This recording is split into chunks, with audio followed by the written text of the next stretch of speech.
C'est l'histoire d'un dieu appelé Osiris. Ne me demandez pas pourquoi, on sait pas ce que ça veut dire. Osiris était alors roi d'Égypte. C'était leur Rice, quoi, c'est leur Raymond Coty à eux. C'est monsieur René Coty, un grand homme. Tout le monde le kiffait, il avait appris à l'humanité l'agriculture et la culture de la vigne. En gros, les types, s'ils se mettaient des têtes grosses comme ça à la bière et au vin, c'était grâce à lui. Le bon pote, quoi. Bref, l'Égypte sous son règne, c'était ultra stylé et tout le monde vivait sa meilleure vie. Enfin, tout le monde sauf Seth, son frère, qui était ultra vénère qu'Osiris soit roi d'Égypte et que lui, il soit, que dalle. Il était genre, ah ouais, tout le monde kiffe Osiris. Non mais moi aussi je peux être roi, c'est bon, il suffit de filer un peu de pinard aux humains, ils sont contents, c'est bolos. Quand je suis content, je vomis. Et là, je suis hyper content. Alors il décida de réunir pas mal de types louches qui avaient plus rien à perdre, genre des gros repris de justice pas trop encombrés par les scrupules. Il demande à un artisan de fabriquer un coffre, mais pas genre le petit coffre où tu mets tes boucles d'oreilles, hein, non. Genre le gros coffre bien balèze sa mère avec de l'or, des décorations et tout. Et comme par hasard, il le fait pile poil sur mesure pour Osiris. Parce que ouais, il connaissait les mensurations exactes de son frère. Bizarre le gonze. Une fois le coffre terminé, Seth organise un grand banquet avec tous ses potes et il invite évidemment Osiris. Mais il veut surtout pas qu'Isis, la femme d'Osiris, elle se ramène aussi. Il est en genre non, mais on va rester entre bonhommes, t'inquiète. Ouais, bon, il était un peu con. Au banquet, il explique qu'il va offrir le coffre à celui qui arrivera à se glisser parfaitement dedans. Comme de par hasard. Évidemment, tout le monde échoue, sauf Osiris. Et une fois Osiris couché dans le coffre, les potes de Seth lui sautent dessus et ils ferment le coffre. Et il le ferme à un niveau que même Houdini il aurait pas pu sortir. Genre une soudure, même les mecs de chez Monsieur Bricolage ils peuvent rien faire, c'est mort. Seth prend alors le coffre et le balance dans le Nil. Ouais, non seulement il est misogyne, mais en plus il pollue cet enfoiré. How dare you?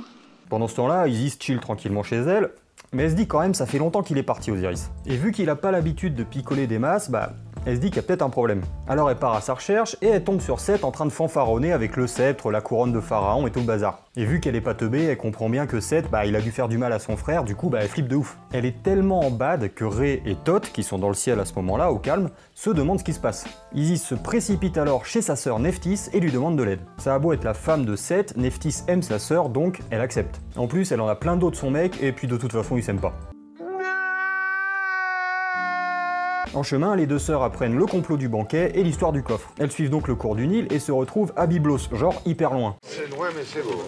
Et retrouvent le coffre échoué sous un acacia. Isis et Nephthys, qui allaient à la salle régulièrement, ramènent le coffre jusque dans le delta. Isis, qui est magicienne, parvient à ouvrir le coffre et à ranimer Osiris pour coucher avec lui. Je sais, c'est un peu chelou. Surtout qu'Isis, en plus d'être la femme d'Osiris, c'est sa sœur. Mais on n'est pas là pour juger. Et non, je ne ferai pas de blague sur le Nord-Pas-de-Calais, c'est beaucoup trop facile. Bref, Isis et Osiris se pécho, et Isis tombe enceinte d'un petit garçon. Oui, elle le sait tout de suite, hein, c'est une déesse et elle est magicienne, je vous rappelle. Et elle se dit, lui, un jour, il ira botter le cul de Seth et il vengera son père. Sur la tête de ma mère, il va pas s'en tirer comme ça, l'autre. Tu as tué mon père. Prépare-toi à mourir. Seth apprend par ses espions que sa femme lui l'a faite à l'envers et a aidé Isis. Il est vénère de ouf et il se précipite à son tour dans le delta. Je vais te briser tes os, je vais te boire ton sang. Il trouve Osiris et, pendant qu'Isis est parti faire 2-3 longueurs dans le Nil, il le découpe en 14 morceaux. Puis il éparpille les morceaux un peu partout dans l'Égypte, façon puzzle difficulté hardcore. Isis, voyant ça, ne tombe toujours pas en dépression et se met en quête des morceaux de son mari. Putain, j'aurais jamais pensé prononcer cette phrase sur ma chaîne. Elle les trouve tous comme des Pokémon, sauf un, le pénis d'Osiris qu'un poisson a avalé. Coup dur. Heureusement qu'ils avaient fait leur petite affaire juste avant. Isis se met en mode Coco Chanel et elle recoue tous les morceaux de son mari, mais ça suffit pas à le ressusciter. Ré, qui regarde tout ça depuis le ciel, se décide enfin à faire quelque chose et ordonne à sa fille Nout de descendre sur Terre pour aider Isis. Ouais, le gars, quand il se décide à agir, il envoie quelqu'un faire le taf à sa place. La feignasse ultime, quoi. Nout aide donc Isis avec son patchwork et c'est Anubis avec sa tête de chien qui se ramène. Alors oui, il avait littéralement une tête de chien, hein, c'est pas une insulte.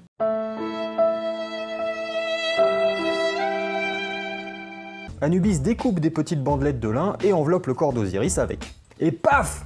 Ça fait une momie.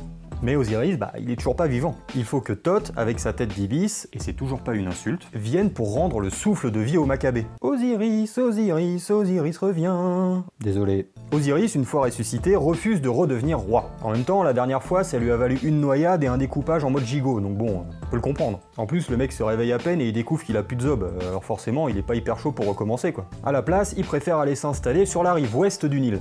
Ouais, je suis plutôt rive gauche comme mec, ouais, complètement. Ce tic de langage qui consiste à mettre des 1, des en ou des on à la fin des mots a un nom scientifique. Le E préposal. En gros, la rive ouest, c'est là qu'on enterre les morts.